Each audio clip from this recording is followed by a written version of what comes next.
January 15th, we have Saint Paul the First Hermit.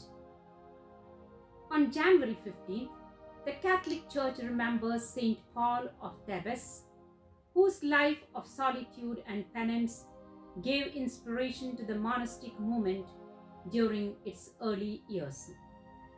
Surviving in the Egyptian desert on a small amount of daily food, Saint Paul the Hermit lived in close communion with God.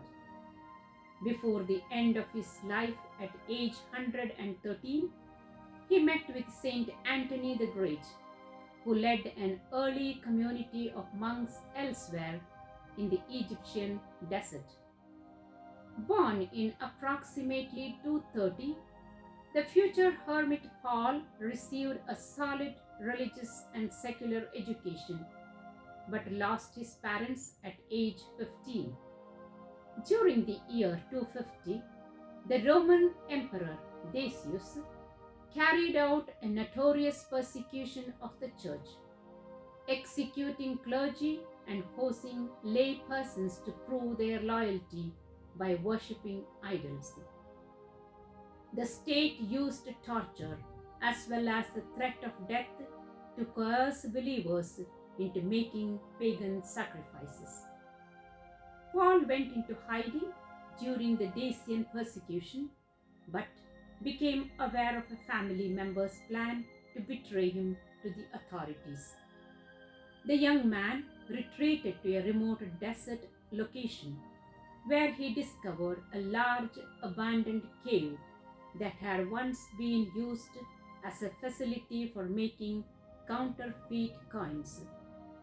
He found that he could survive on water from a spring. A raven brought him half a loaf of bread daily. Forced into the wilderness by circumstance, Paul found he loved the life of prayer and simplicity that it made possible. Thus, he never returned to the outside world, even though he lived well into the era of the church's legalization and acceptance by the Roman Empire. Later on, his way of life inspired Catholics who sought a deeper relationship with God through spiritual discipline and isolation from the outside world. One of these faithful was Anthony of Egypt, born in the vicinity of Cairo around 251, who also lived to an old age after deciding during his youth to live in the desert out of devotion to God. Paul of Thebes is known to posterity because Anthony, around the year 342, was told in a dream about the older hermit's existence and went to find him. A similar knowledge about Anthony had been mysteriously given to the earlier hermit. Thus, when he appeared at Paul's cave, they greeted each other by name, though they had never met before. Out of contact with the Roman Empire for almost a century, Paul asked about its condition and whether paganism was still practiced.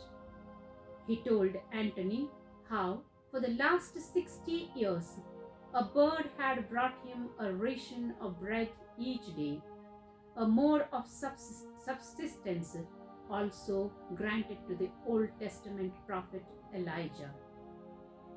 After 113 years, most of them spent in solitary devotion, Paul understood that he was nearing the end of his earthly life. He asked Anthony to return to his own hermitage and bring back a cloak that had been given to the younger monk by the bishop Saint Athanasius. That heroically orthodox bishop had not yet been born when Paul first fled to the desert, and Anthony had never mentioned him or the cloak in question. Amazed, Anthony paid reverence to Paul and set out to fulfill his request. During the return trip, Anthony was shown a vision of Saint Paul of Thebes, soul, glorified and ascending toward heaven. On returning to the first hermit's cave, he venerated the body of its inhabitant, wrapped him in Athanasius' cloak, and carried him outdoors. Saint Jerome, in his Life of Saint Paul the First Hermit, attests that two lions arrived, demonstrated their reverence, and dug a grave for the saint. Having given him Athanasius' cloak, Saint Anthony took back to his hermitage the garment which Saint Paul of Thebes had woven for himself from palm leaves. Anthony passed on the account of his journey and the saint's life to his own growing group of monastic disciples, and it was written down by Saint Jerome around the year 375, approximately 33 years after the death of the first hermit.